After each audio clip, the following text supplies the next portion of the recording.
வணக்கம், வணக்கம் அருந்தமிழ் உறவுகளே! எப்படி இருக்கீங்க? திவாகர் அவர்களுக்கு ரெட் கார்ட் கொடுத்து வெளியேற்றப்பட்டு இருக்கிறாரா? அல்லது வோட்டிங் அடிப்படையில தான் வெளியிட்டிருக்கிறாரா? அப்படிங்கிற ஒரு செய்தி நம்ம முந்தா நாளே நான் ஒரு போஸ்ட் போட்டிருந்தேன். அதுல சில விஷயங்கள் சொல்லியிருந்தேன். அதாவது திவாகர் மீது பல கம்ப்ளைண்ட் வந்திருக்கு. அந்த கம்ப்ளைண்ட்டின் அடிப்படையில சில ஆக்ஷன் எடுத்திருக்காங்களோங்கிற சந்தேகம் இருக்கு. அது ஜெனரலா அந்த அஃபிஷியல் வோட்டிங் பத்தியோ, இதுவோ நமக்கு தகவல் வராதுங்க.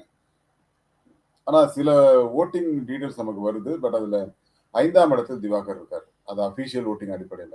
ஆனா அன்அஃபிஷியல் வோட்டிங் அடிப்படையில திவாகர் லாஸ்ட்ல இருக்காரு. அது எப்பவுமே யார எவிக்ட் பண்றாங்களோ அவங்கள லாஸ்ட்ல கொண்டுறது தமிழ் கிரிஸோட வேலை. அதுக்கு ஏதாவது ஃபோர்ஜரி பண்றாங்களாலாம் என்ன கேட்காதீங்க. பட் அது அப்படி கிடையாது ஆக்சுவலா. ஆனா திவாகர் ஏன் வெளியேற்றப்படணும் அப்படிங்கிற ஒரு கேள்வி இருக்கு இல்லையா? அந்த கேள்வி ஒரு மிகப்பெரிய ஒரு சந்தேகத்தை ஏற்படுத்தி இருக்கிறது. அந்த எவிக்ஷனுக்கு என்ன காரணமாக இருக்கும்? ரெட் கார்டு தான் குடுத்தாரா? இல்ல ரெட் கார்டுன்னு சொல்லாம எவிக்ட் பண்ணிட்டாங்களா? என்ன மாதிரியான விஷயங்கள் நடந்திருக்கிறது? அப்படிங்கிறத பார்க்க போறோம். அதுக்கு முன்னாடி உங்களுடைய கருத்துக்கள் வரவேற்கப்படுகின்றன. அதேபோல் நம்ம சேனல லைக் பண்ணுங்க, சப்போர்ட் பண்ணுங்க, சப்ஸ்கிரைப் பண்ணுங்க. உங்க நண்பர்களுக்கு மறக்காம ஷேர் பண்ணுங்க. திவாகர் என்ற ஒரு தனி மனிதன் மீது யாருக்கும் வெறுப்பு கிடையாதுங்க.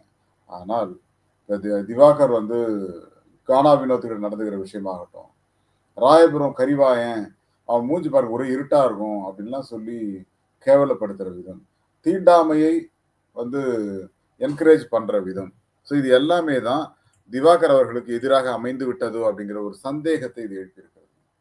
இந்த எவிக்ஷன் அப்படிங்கிறது த்ரூ ரெட் கார்டா அப்படின்னு கேட்டீங்கன்னா, ரெட் கார்டு கொடுத்த மாரி தெரியலங்க. ரெட் கார்டா இருந்தா இன்னைக்கு ஏகப்பட்ட பேசப்படும் பொருளாகி இருக்கும் அது அப்படிங்கிறது உண்மைதான். ஆனா திவாகருடைய வாழ்வியல் முறை இருக்கு இல்லையா?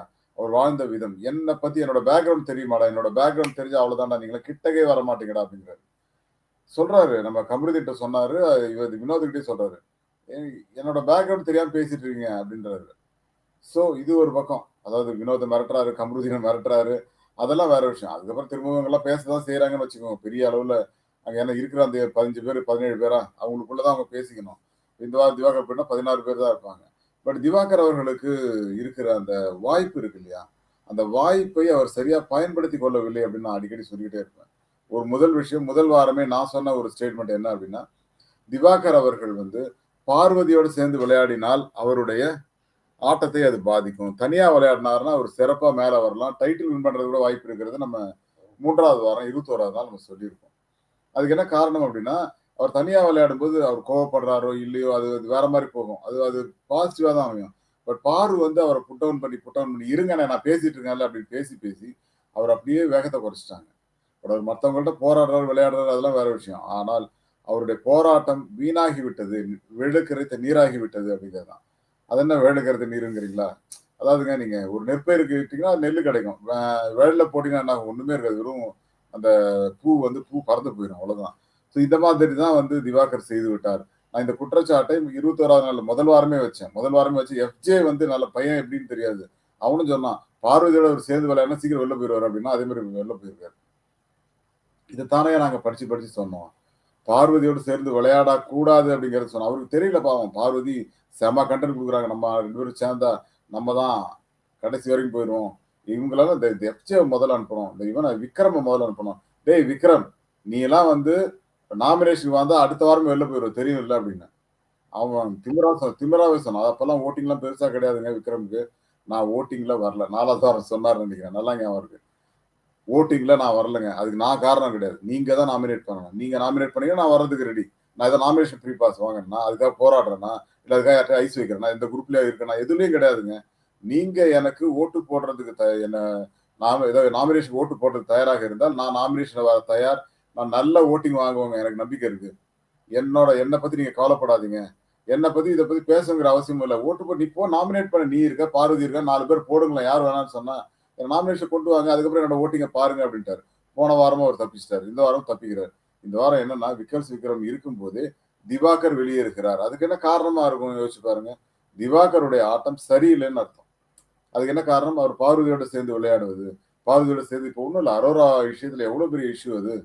ஆபாச குறியீடு அப்படின்னு சொல்லி ஒரு விஷயத்த பண்ணி, எவ்வளவு மோசமான செயல் இல்லையா? எவ்வளவு மோசமான செயல். அதுவும் பெண்கள்ட்ட எப்படி நடந்துக்கிறாரு அவர் சொல்லுங்க பார்ப்போம். பெண்கள்ட்ட எப்படி நடந்துக்கிறாரு இந்த திவாகர் சொல்லுங்க. எவ்வளவு மோசமான காரணம் சொல்லுங்க. எவ்வளவு ஒரு மோசமான முன்னுதாரணமாக இருக்காரு. சமுதாயத்திலிருந்து நெறைய கம்ப்ளைண்ட்ஸ் வருது. அதுவும் குறிப்பா பெண்கள்ட்ட இருந்து ஒரு சில யூடியூப் சேனல்கள நான் பார்த்தேன்.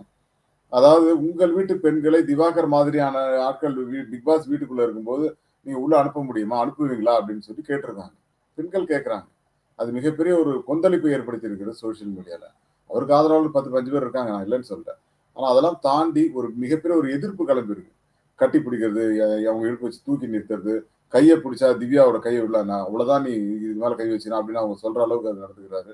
இப்ப லவ் கன்டென்ட்ன்னு சொல்லி எங்கள உயிர வாங்குறாருன்னு நேத்திக்கு மத்தியானம், முந்தாள் மத்தியானம் அரோரா சொன்னாங்க. அதேபோல கம்ருதீனையும், அரோராவையும் பிரிக்கணுங்கிறதுக்காக பார்வதி போட்ட பிளான் தான் இந்த ஆபாச குறியீடு. ஒரு கேப்டன்சி டாஸ்க் எனக்கு முன்னாடி இல்ல. சாரி அந்த செங்கல்ல அடுக்கிற டாஸ்க். ராஜாங்கம் டாஸ்க் கூட எண்டுல. அது நடக்குது. அதுல வந்து கல் எடுத்து வைக்கிறாங்க. அதுல ஒரு சின்ன இஷ்யூ. அதுல ஆபாச குறியீடு பண்ணிட்டாங்க அப்படின்னு சொல்லி ஒரு ஃப்ரேம் பண்றாங்க. யார ஃப்ரேம் பண்றாங்க? அரோராவ ஃப்ரேம் பண்றாங்க 2 பேரும். எனக்கு தெரிஞ்சு அந்த புதன்கிழமை நினைக்கிறேன். புதன்கிழமை அந்த கேமராவ திருப்புனது தான்.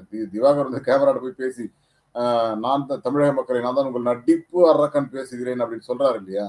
அதை வந்து கேமராவே திருப்பிட்டாங்க. இதுக்கு மேல நீ இப்படி பண்ணிட்டு இருந்தா வேலைக்கு ஆகாது. உன்கிட்ட எத்தன தடவ விஜய் சேது சொன்னாரு. எத்தன தடவ பிக் பாஸ் சொன்னாரு. திரும்ப திரும்ப நான் இதுக்கு தான் வந்தேன் நீ பதிவு பண்ணிட்டு இருந்தீன்னா, நீ உள்ளேயே இருக்க வேண்டாம்னு முடிவு பண்ணிட்டாங்க. நீ ஓட்டு ஃபர்ஸ்ட்ல கூட இரு, எனக்கு பத்தி அது பத்தி கவலை இல்ல. உன்னை வெளியேற்றுகிறோம்னு ஒரு முடிவுக்கு பிக் பாஸ் டீம் வந்து விட்டதாக நான் புதன்கிழமையே உணர்ந்தேன். அதனால நேத்தா முந்தா நாள் ஒரு வீடியோ போட்டேன். முந்தா நாள் வெள்ளிக்கிழமை. இன்னைக்கு என்ன ஞாயிற்றுக்கிழமை இல்லையா? வெள்ளிக்கிழமை ஒரு வீடியோ போட்டிருந்தேன். பிக் பாஸ் வந்து திவாகர வெளியேற்ற முயற்சி செய்து கொண்டிருக்கு. அது 1500 வியூஸ் தான் போச்சு. பெருசா போல.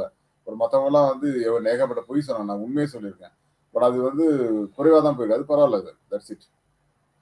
ஆனா திவாகருக்கு வந்து ரெட் கார்டு குடுத்துட்டாங்க. ரெட் கார்டு குடுத்து வெளியேற்றுகிறார்கள் நெறைய பேர் போஸ்ட் போட்டிருக்காங்க. பட் அது அப்படி இல்லை. விஜய் சேதுபதி அவர்களும் அதுக்கு தயாராக இல்லை. ஆனால் திவாகரை வெளியேற்ற வேண்டும். அதற்கு காரணம் கானா வினோத் சைடுல இருந்து மிகப்பெரிய ஒரு கம்ப்ளைண்ட். ஏன்னா, அவருடைய சாதிய பத்தி பேசுறாரு. இவன்லாம் எனக்கு தகுதியே கிடையாது. அப்படின்னு ஒரு மாரி தள்ளி வைக்கிறாரு அப்படின்னு சொல்லி விக்கல் சீக்கிரம்ட்ட பேசியிருப்பாரு. ஒரு 4 நாள் முன்னாடி, 5 நாள் முன்னாடி நினைக்கிறேன்.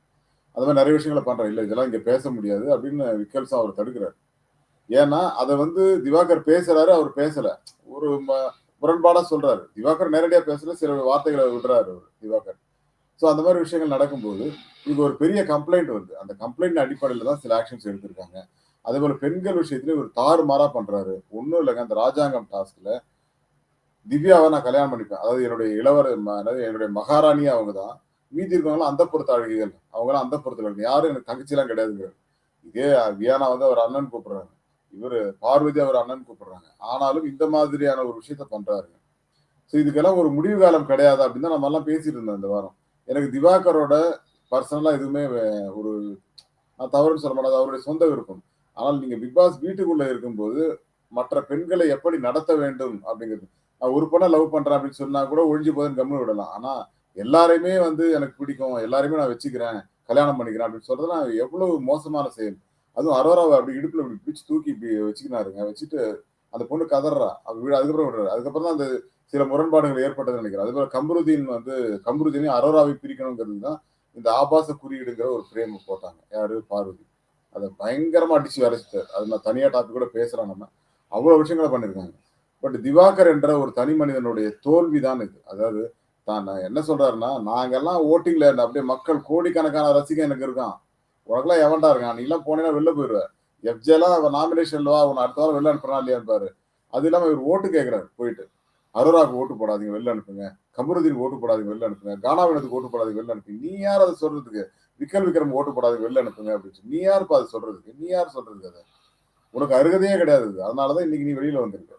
நான் சொல்ற பாயிண்ட் புரியுதா? இந்த புரிதல் இல்லாமல் தான் இவர் வந்து தன்னுடைய தோல்விக்கு காரணமாகி விட்டார் அப்படிங்கிறது தான்.